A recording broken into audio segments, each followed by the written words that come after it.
Hey everybody, welcome back to episode 11 of 6 Feet Under Exhumed, our rewatcher series about 6 Feet Under. And I am Kari the Mortician. I'm Faith, that mortuary professor, and this episode is, I forgot the name, The Trip. A That's what it's called, trip. The Trip. Yes. And it's kind of it's really kind of a cool episode because it's a very sad death and a very sad situation within the funeral home, and it's something that us funeral directors have dealt with more often than we wish we had to. But also, on the other hand, they're going to Las Vegas for the convention, which Kari and I just did in September. Like So in it's just Las Vegas for it. yeah, So it's very yeah. trippy. So it's Yeah. funny that they were in Las Vegas. We're like, oh, we were just there together in Las Vegas, not but 6 months ago. So it's Yeah. fun. But the episode opens up with this little baby boy, 3 weeks old, or Yes. 3 months. I don't I recall. can't remember how many months. I I think just it was know new little very young, baby. very, Yeah. very young. And the parents are laying him in the crib and they're reading a story and singing a lullaby. And the way that they kind of infer that he's died, I think, is really kind of beautiful in a way, because all you see is like the mobile spinning and it just kind of gets blurry And and it blurry, fades off.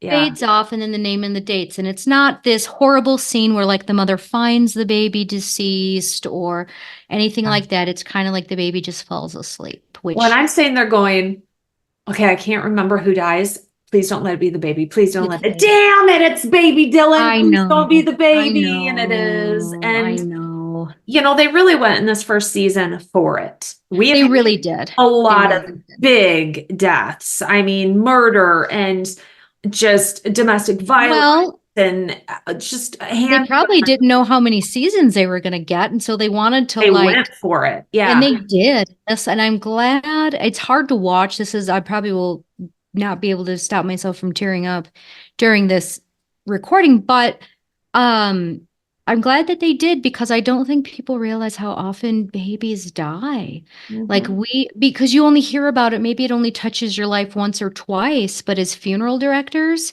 Yeah. I mean, it is not as uncommon as you think. And so the fact that they showed that, in that first season, I think was a good move because it is very much a reality of working in a funeral home.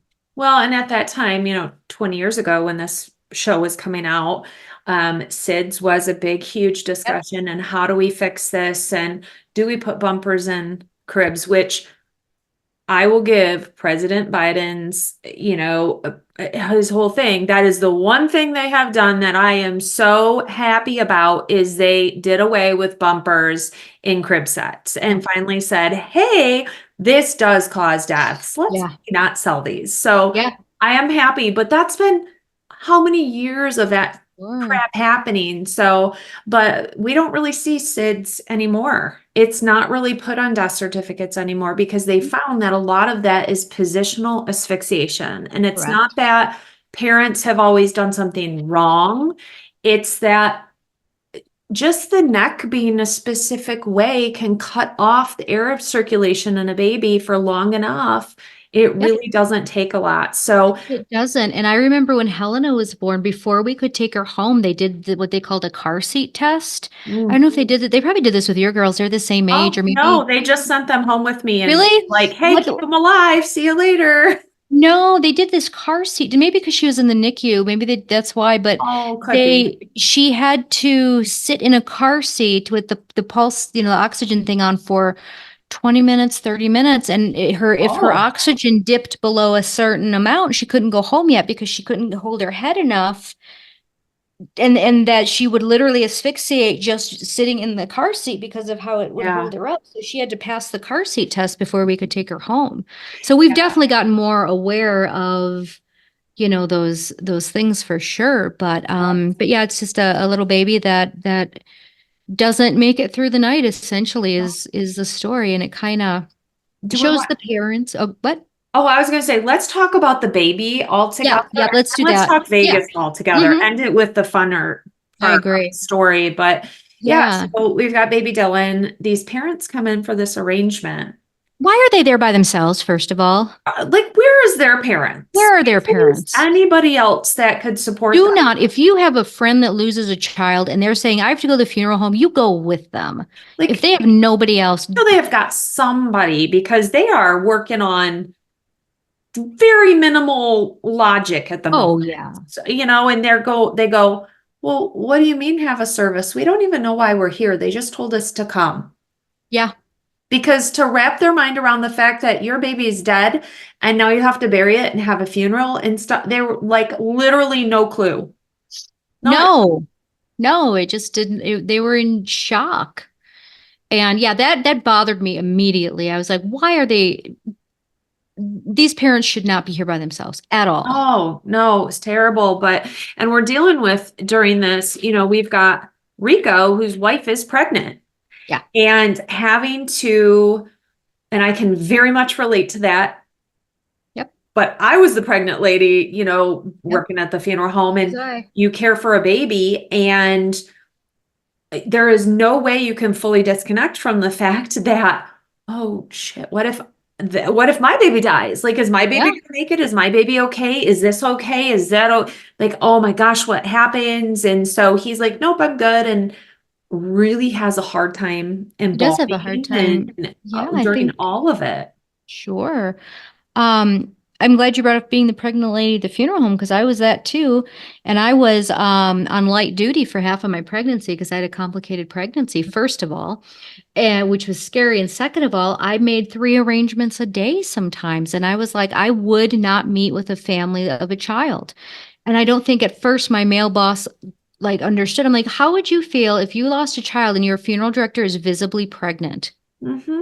Like there's so much involved there that people don't realize, goes into our thought process or the things that, that we have to deal with, but we're parents too. And I think those are the hardest, at least for most of us, those of us that are parents for sure. But yeah, I was like, why are they here by themselves, first of all?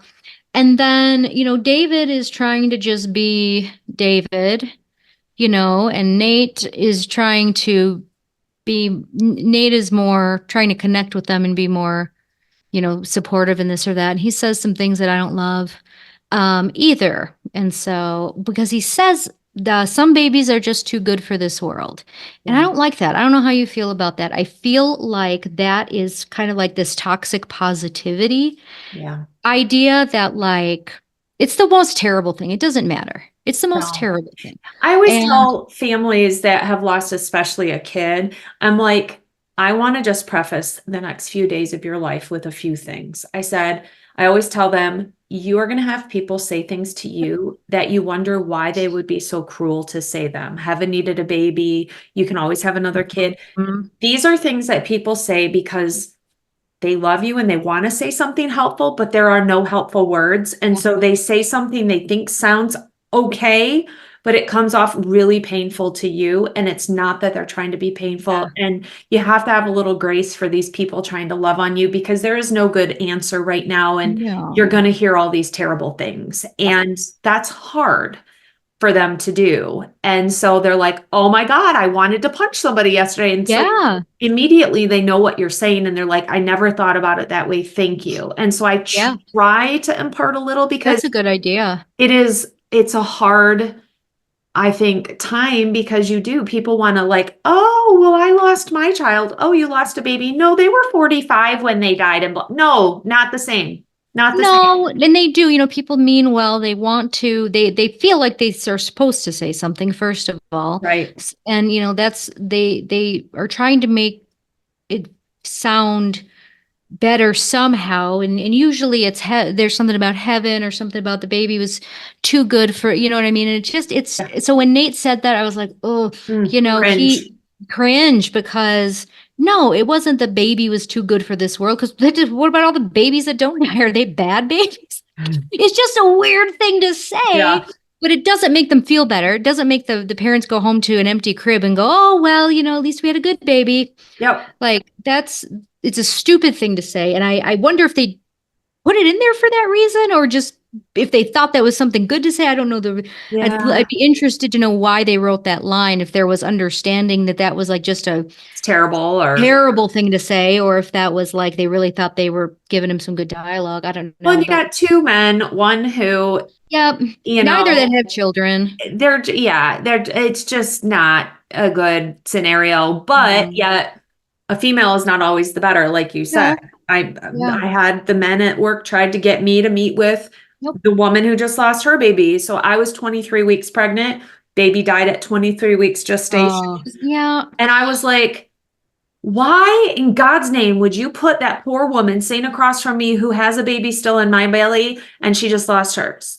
I will say on the flip side, it was a really cool, I hate to say cool, but Yeah. moment for me and my husband at the time because it's hard for a man, I think, to connect with what is going on in Oh, there, how big absolutely. that baby really, and he came to the funeral home and was able to see this Oh, baby 23-week gestation and have some semblance yeah, of understanding. what is developed in his child and stuff. And it was, I know that there's going to be negative saying about that, but when it's hard to help your partner understand your baby developing and all this that's going on with you when you were pregnant, that was a teachable moment for us. Sure. And he came into the funeral home all the time anyway, Yeah. and the baby was there. And I was like, hey, so this is a 23-week baby. And so it was just an interesting, but by God, I could not get the men to understand why it was different. Yeah, and that's just one of those things that bothers me too in funeral service. People think women are so much better inherently suited for these things, and we're not. We don't know any better things. And No. there are men I worked with over the years, I can think of many of them off the top of my head that are more compassionate or more what have just they have a better personality than I do. I was really good for like the military family.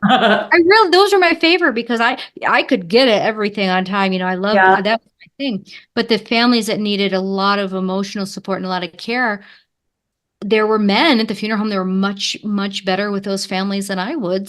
So it's kind of like, yeah, just because we're the ones that carry babies doesn't mean that And we we, do get relegated to them often. I yes. am completely fine with kids and babies. And I say it's in my genes because my mom was a nurse by trade for forever. She did Yep. pediatrics, labor and delivery. And then she moved to the funeral home and worked in aftercare and then was on the fetal death board, the Southwest Michigan SIDS organization. And Mhm. like that was her strong suit. And so I think that genetically, because I'm a mini Sure. version of her, like some of that was put into me, but I learned so much about, just positional and, Yep. people who, oh, I'm scared my kid's going to stop breathing. So I'm going to put my hand on their chest while they're sleeping so I can feel it. And that is enough to kill your baby. Yeah. That is enough to hold their chest down enough weight that they can't breathe, actually. So I you think that for know, it's me, just a lot of things. I think I drove Cece crazy when Helena was a baby because I had seen this so often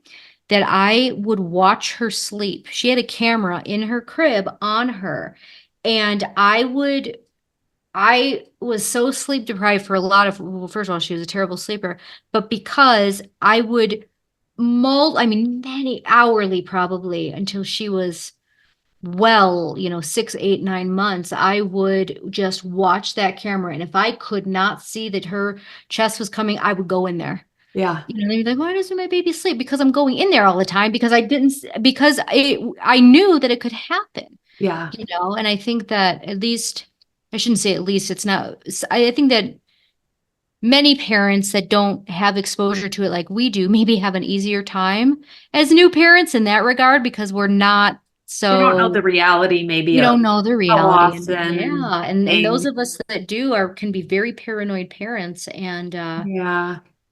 this was me. And I'm trying to look through my notes to get to the points. Yeah. They have this baby funeral and the parents are there and everything goes well and Rico's there, but he's still super stressed about his own baby. And eventually, his wife starts having complications and we go into, oh crap, are we going to kill off Rico's baby? Like what's going to happen? And get to go through the whole birth and all of it and see the joy that can happen on the other side by this live baby. And a Yeah. Gustav is born, which is awesome to get to kind of see that whole for Rico and Yeah. his wife. I appreciated that though, that they did show that with Rico, how it does affect us. We get used to death and I think that it always does affect us, but maybe it doesn't affect us as outwardly as other people because of we're just close to it all the time, but it absolutely does, especially when it's, a baby, or because those are the families. We just talked in our last episode about how some families are fun and they laugh, and it's not those families. No, It's not the baby families. It's not those. Those very are not somber, very, very. very somber. So those are difficult arrangements, and you never ever, at least maybe for me, even though, we did the best job we could do, we always do, and even if it went as well as it could possibly go, it still never felt like a successful arrangement and service for us as professionals, because it Yeah. was terrible. So it's Yeah. just, They don't, I find baby families don't connect with the funeral director as much. I don't get correct. a lot of warm fuzzy because I represent something painful to them. And so I don't expect to have the relationship with those families as I do with other families. Yeah. And I will hide at the grocery store if I see them across the grocery store a lot of times because I don't want to pop up and have this terrible memory come into their mind because of me. Yes. So I try Yes. and avoid that. I do have people I did care for, and I have a video about it. I cared for her name was Kari, spelled the same way, which was kind of our like, kind of moment. Yeah. And she was pregnant with Kylie, and her husband came to make arrangements while she was pregnant because they said, Yep. your baby has trisomy, it's gonna Yep. die. We don't know when, but at some point. So we made plans as to how things would happen. I put my hands on her belly when she left, and we still are friends. Her son, who at the time Sure. was like 3, I want to say, or 4, is graduating high school this year, like, which is mind blowing. And, there's just all these cool things that I've gotten to see in their Yeah. lives. But a Yeah. lot of these baby families don't make it. And when I say that, the relationships don't make it through losses like this. And there is a lot of divorce, separation, and things that happen when you lose Yeah. children. It is. And I know I've heard statistics over the years of how oh many yeah, families, it's but I high. couldn't tell you what it is. Right. It's high. One of the funeral homes I worked in my career, we were very, very close in proximity to a Planned Parenthood. And I think that one thing people don't realize is that, and again, this isn't intended to be a political statement in any way, but oftentimes families have to terminate pregnancies that they don't want to terminate, for medical reasons, or they have, choose to do that Right. because of some, disorder or deformity or something that isn't going to result in a healthy baby, or a pregnancy that makes it. And so they make that really terrible choice to terminate that pregnancy, when they don't want to. And those families still deserve to be served. And I remember, at one particular funeral home, one of the office ladies was very bothered by the fact that we were taking care of a family that had terminated a pregnancy, and it was like, you don't know what is. Right. And this particular family had traveled from a state that didn't allow them to do that where I lived, and I don't remember oh, it was the baby's ancephaly, where they don't have a brain, Yeah. essentially. And if they live at all, I mean, hardly at all after birth, and that was their choice. But we see a lot of things, on our side, that people don't even realize go on in the world. And it's Yeah. really hard. And those families are not the ones that we're laughing at the cemetery with. They're not the ones that were, like if I was out in public and I saw the mom of a baby family I had recently served, I would probably just hope she didn't see me and walk away. Yep. I Really? would. Honestly, I will share, I have multiple baby family stories, but Sure. one of my hardest moments, and most people think like serving babies, families is our hardest, or children. They are not my hardest, I will say. But one of the most heartbreaking moments I have ever had, and it just crushes my soul to think about, is this family. They had a baby died. I can't remember why. It was some kind of a heart condition they found later that Mhm. there was nothing they could have done.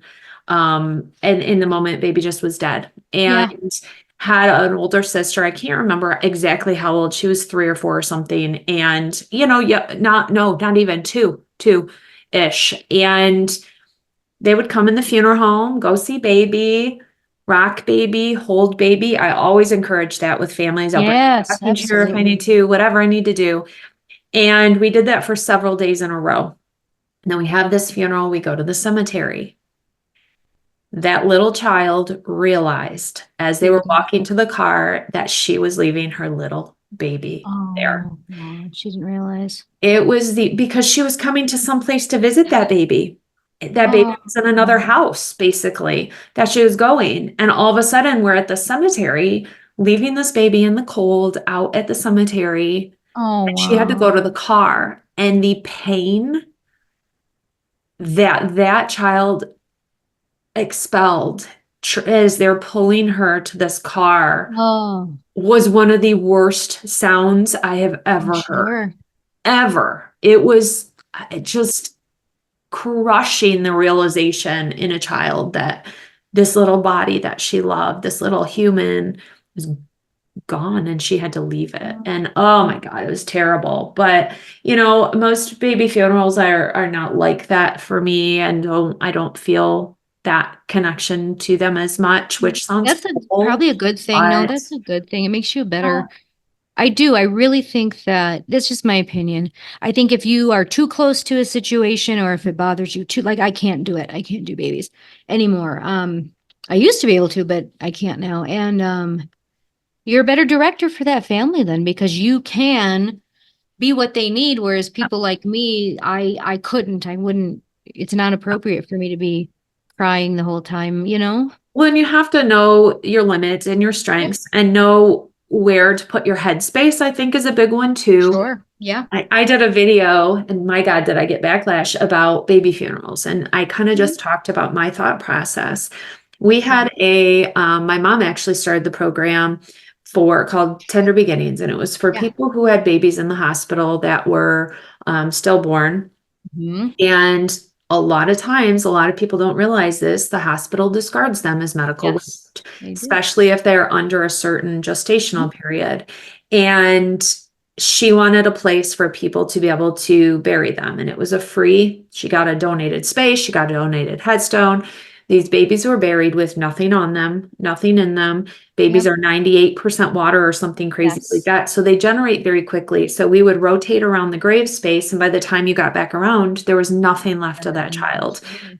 So I've buried probably 150 babies at least in that space personally myself, digging Yeah. the hole, putting the baby in.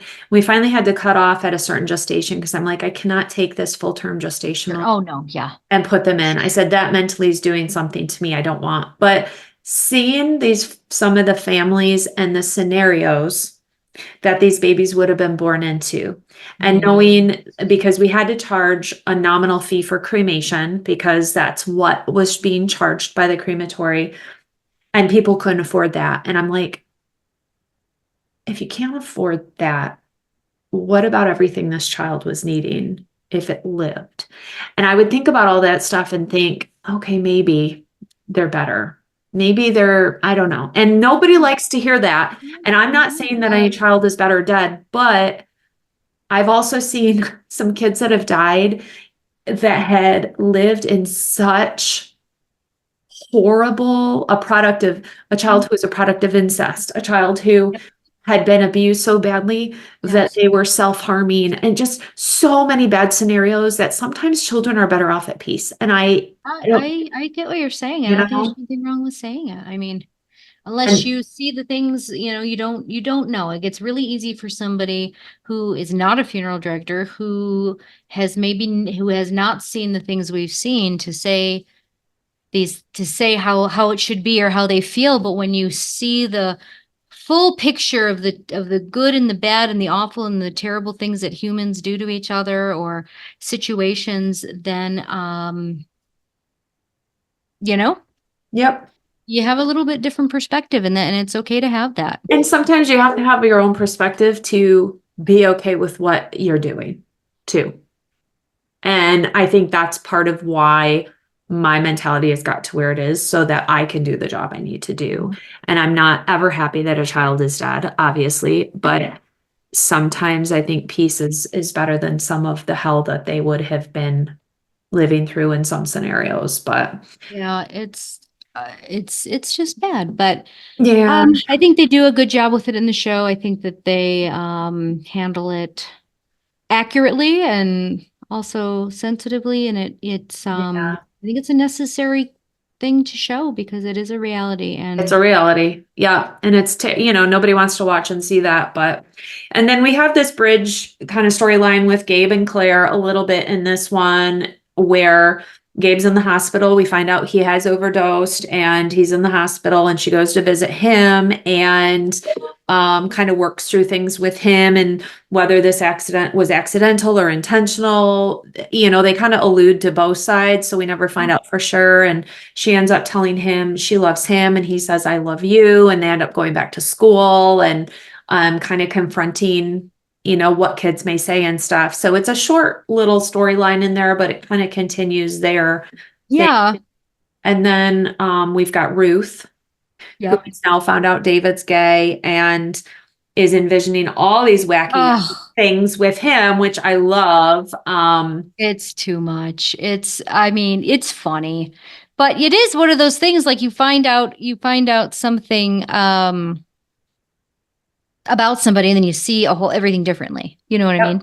Yeah. And she sees more. She is like, oh, it's like realization of things you saw you didn't realize meant something kind of. And yeah, she walks into his apartment after he had a guest stay the night and he's got like condom wrappers and lube. And she's like, Oh, I know. And she like whoa. doesn't like that very much. She like, what does she do? Spray the guy with the hose She or does. He something? walks outside and she sprays him Yeah. down with the hose, which is hilarious. So then we've got the more fun side of this episode is the funeral director's cutting loose at the City of Sin, they say, because they're going to the National Convention in Yes, they Vegas are. and Brenda ends up going with the boys. And David is speaking, which is funny to me. Yeah, because Nathaniel Um, was supposed to, he and so was he's supposed to, and gonna yeah, fill in. about small businesses, and it's still relevant 20 years later, right? There's Oh still my conversation still gosh. happens all the time about how small businesses can survive. Um, So it's a very realistic, topic for these conventions, and um, it's just funny to see it portrayed because it's not we're not all as like boring looking as these people were. I mean, my I gosh, know. it's I think and I think that would surprise a lot of people too. Like if you came to the funeral directors convention, if you didn't know, you wouldn't know. You wouldn't Nope. know. Nope. Um, it's just a bunch of regular people, Having having fun, fun. having Yeah. drinks, playing game, doing stuff. Like I walked 2 days I did live from the floor, walking Yep. around and just showing stuff and Yep. doing things. And Josh was with me, my boyfriend, and he was just he had a It was great funny. time and getting to meet people and Hmm. see everything. And he Yeah. knows the industry and the business, so that was interesting to him to see kind of all the latest and greatest. And in this episode, they're talking about Kroner's kind of dominating at this convention. Like a lot of the speakers are Kroner people and they sit in on this presentation, which is about restoration. And they realize is it Rico. Chloe? Yeah, it's the case that Rico did. Yeah, where she stuck her Rear head her. out the limo and Michelle joined us for that episode to talk about restoration. And so they're like, it's Rico's work and they're not even crediting him and they're talking about it like they did it and stuff. So they Yeah. thought that was kind of like, what the heck? And then David's speaking and it's boring and everyone's falling asleep.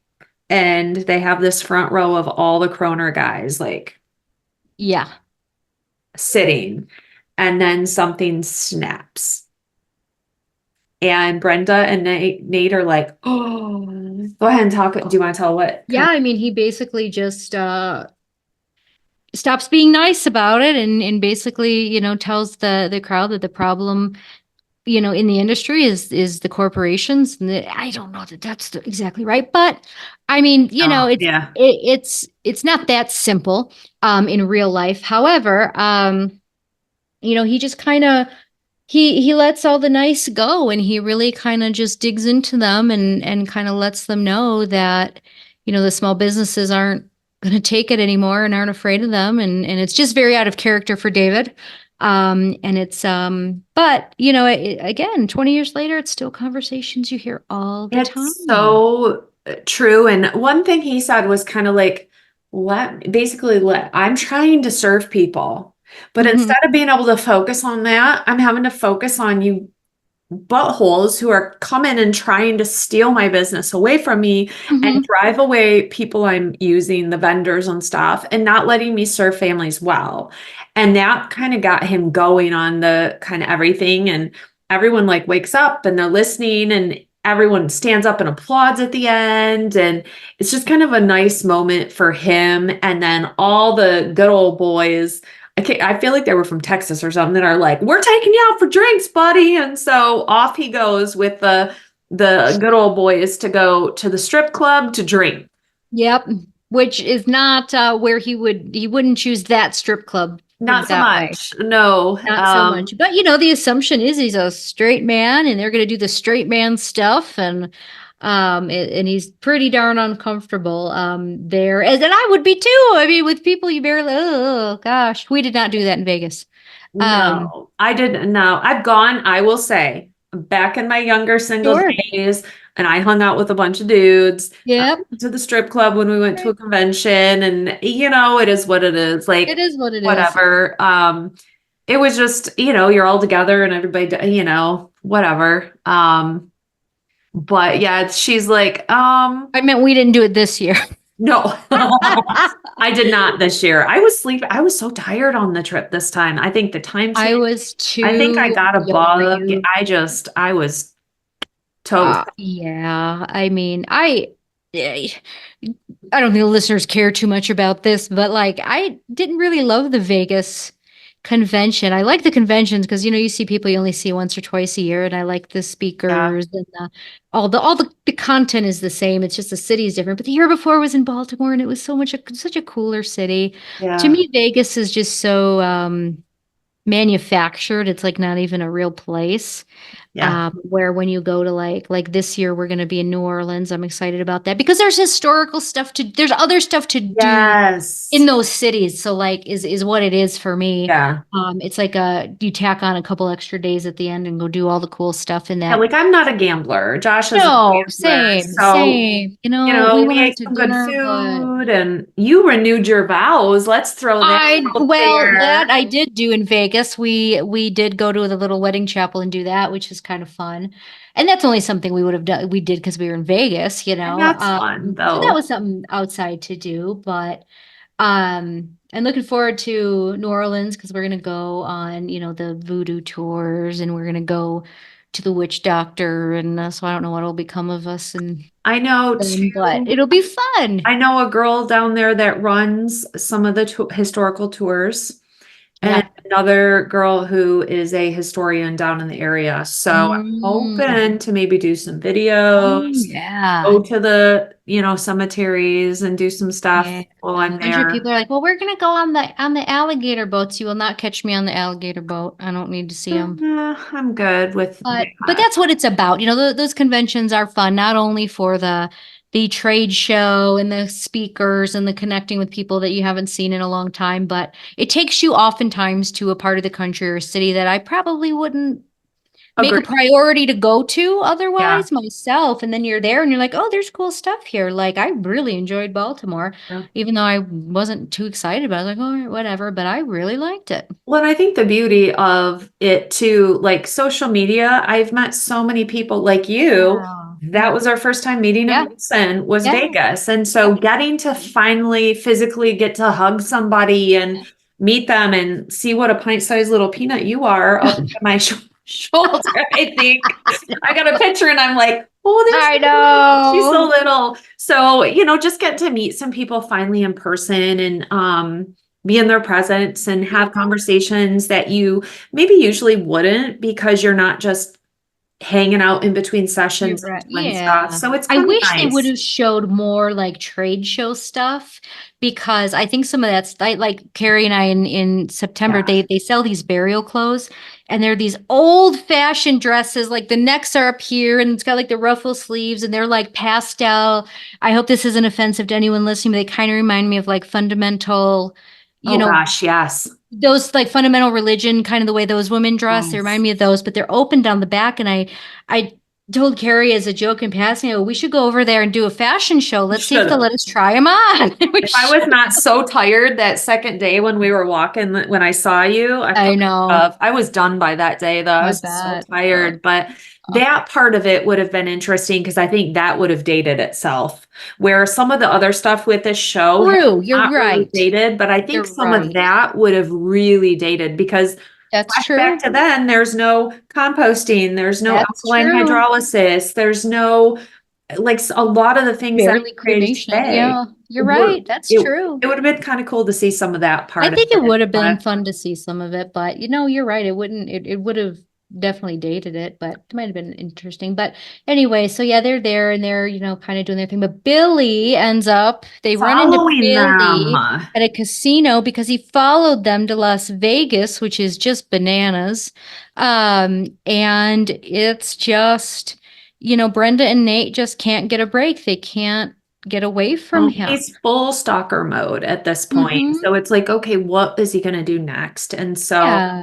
you see He's ramping it up. yes, He's something's definitely. coming. And you see them go spend like an evening together and really have good quality time and then really focus on their relationship and kind of building what they are, which is really cool. And then back home, we've got the Ruth, who they're like, your flower arrangements aren't very good. You need to work on that. So she goes to this huge class thing with the woman teaching. It looks like she could be Brenda's mom, by the way. Yes, I They're know. I thought so it was her for a similar. minute. I know. And she learns how to breathe and feel from a different place to create these flower She's the arrangements. hippie lady, and she's like, teaching her Yeah. how to not make funeral flowers and how to make more, I don't know what, From your relaxed soul. flowers, I guess. And So she she does a comes beautiful back and is job. doing this deep Yeah. breathing and putting together and they're like, oh my God, they're amazing. And so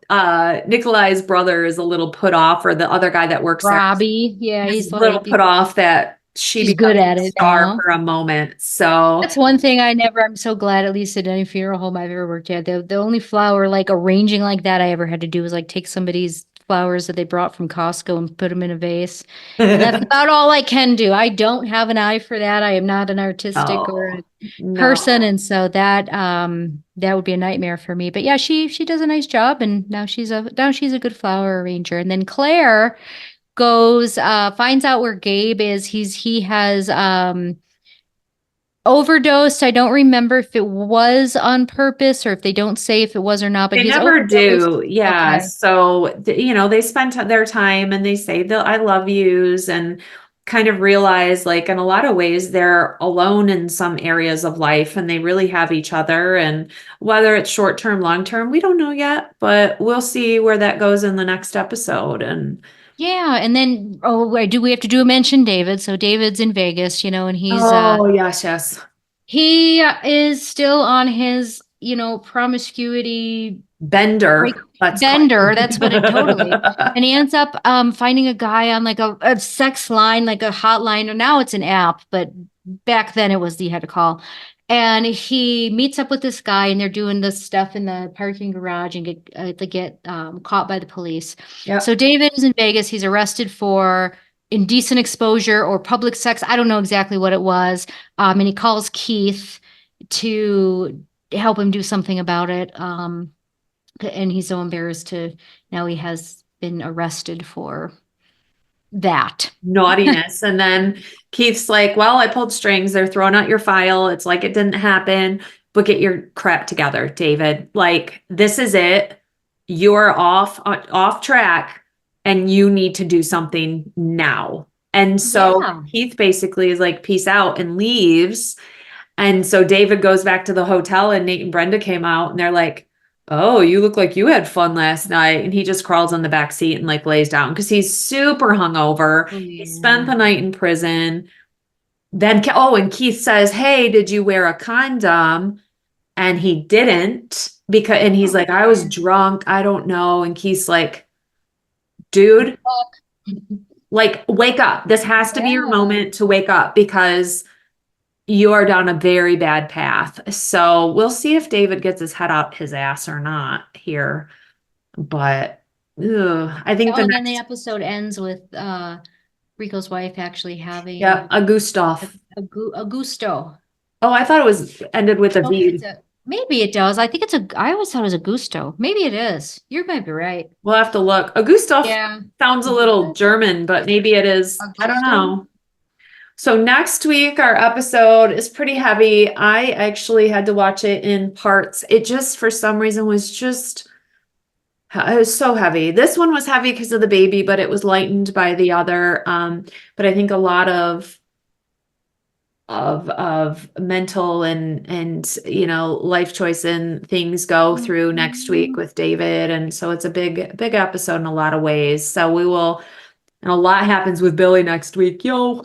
So wait till next week, I guys. just want to say that that is one of the best actors, though, in my opinion. Jeremy And Sisto is so good. yes, he's so good. And then if you ever see him like in stuff before Six Feet Under, like, oh my God, look at him.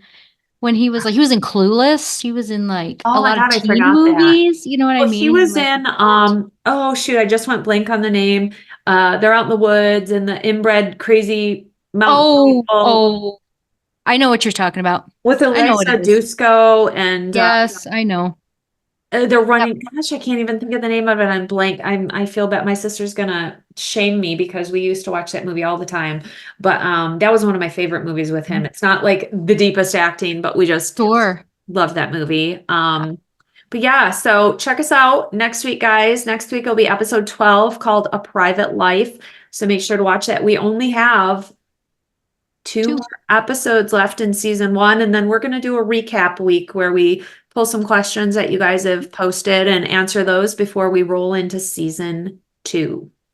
Thanks So for check watching. us out next week, guys. See you soon. Bye. Bye.